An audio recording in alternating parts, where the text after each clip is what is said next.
Look at any cultural debate today, and you will find people drawing rigid lines between us and them. Millennials versus Gen Z, Boomers versus Gen X. This chart shows the official demographic boundary for the baby boomer generation.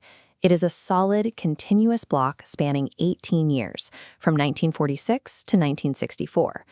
But an 18-year window encompasses vastly different realities.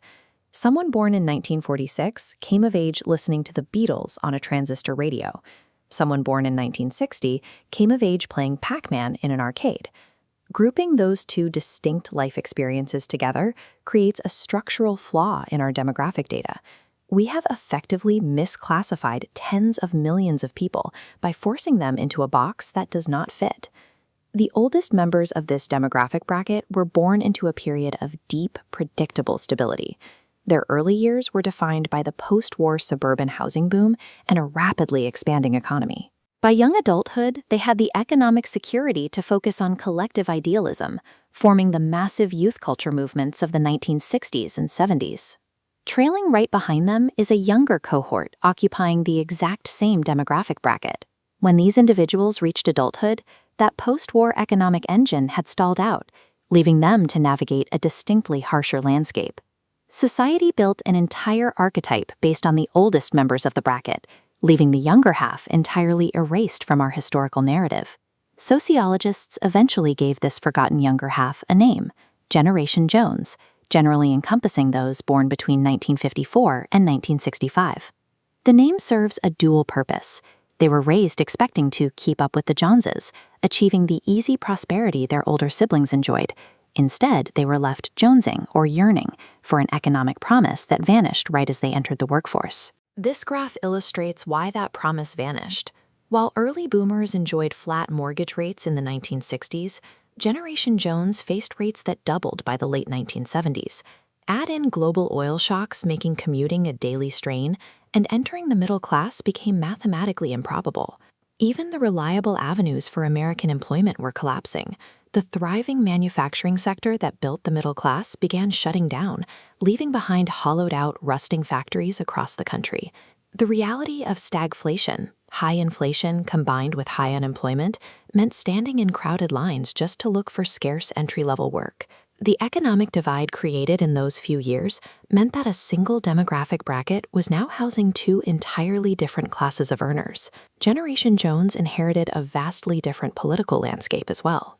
While older boomers marched for civil rights and protested wars, this younger group came of age watching the President of the United States resign on national television amid massive institutional failure. Their cultural response matched their environment.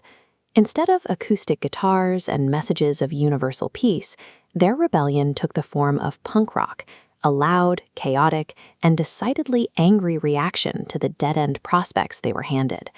Despite establishing their own distinct voice, they were systematically passed over for societal leadership. The older, larger boomer demographic secured cultural and political power early on and maintained a tight grip on it for decades. Meanwhile, the generation behind them, Generation X, grew up integrated into the rising technological boom, finding their footing in early corporate cubicles and computer-driven offices. Caught between the established dominance of the early boomers and the defined technological arrival of Gen X, Generation Jones simply vanished into the cultural void between them. Today, these historical labels are the primary data sets used to organize modern society. They aren't just names, they are the filters through which government agencies and private corporations view the population. This chart compares the economic profiles of early boomers versus Generation Jones today. When an 80-year-old and a 64-year-old are categorized as a single unit, it hides the fact that their retirement needs, medical costs, and debt levels are entirely disconnected. Political polling misreads the electorate for the exact same reason. By treating an 18-year age span as a monolithic voting bloc, analysts struggle to predict the behavior of voters who have vastly different economic priorities. When the statistical models used to allocate resources are this blunt, the resulting policies, from pension reform to healthcare infrastructure, are built on a foundation that doesn't reflect the actual people it is meant to serve. Acknowledging this cohort provides the necessary sequence to understand how we transitioned from the collective spirit of the mid-century to the modern era. Sociologically, they act as the connection point between the wide-eyed optimism of the 1960s and the sharp individualistic cynicism of the 1990s. Human history does not operate in clean 20-year blocks.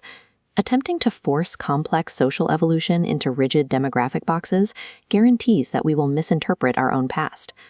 By finally acknowledging the invisible middle child, we fix a critical error in our data, and we gain a surprisingly accurate map of how